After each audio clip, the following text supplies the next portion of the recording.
कहीं तू सैया के तो भैया काहे बोलही। Chanchala recording studio Silao. कहीं तू सैया के तो भैया काहे बोलही। प्यारे वाला पुल छौड़ी काहे नहीं खोलही। काहे नहीं खोलही। हे गे प्यारे वाला पुल छौड़ी काहे नहीं खोलही। देखही तू सैया के ता भैया काहे बोलही। तू ये दिला छोड़ही ता गली गली डोलही। देखही तू सैया के ता भैया काहे बोलही। कहीं तू सैया के तो भैया काहे बोलही। भैया काहे बोलही। कहीं तू सैया के तो भैया काहे बोलही। Chanchala recording studio सिलाओ।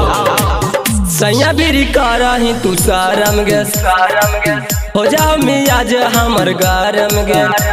हो जाओ मियाज हमर गरम गे हे गे सैया बिरी करही तू सारम गे गरम गे हो जाओ मियाज हमर गरम गे। गरम गे घटाला पे पाउडर क्रीम लाबे कहीं। क्रीम लागे कहीं। हे गे घटाला पे पाउडर क्रीम लाबे कहीं। देखही तू सैया के ता भैया काहे कहीं। दुए दिला छोड़ही ता गली गली डोलही। देखही तू सैया के ता भैया काहे कहीं। कहीं तू सैया के तो भैया काहे बोलही। भैया काहे बोलही। कहीं तू सैया के तो भैया काहे बोलही।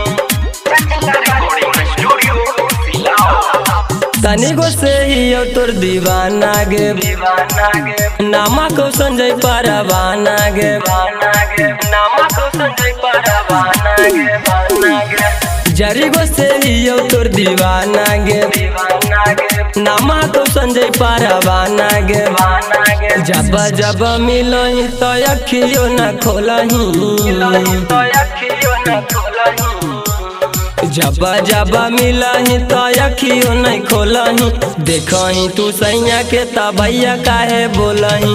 दुए दिला छोड़ही ता गली गली डोलही।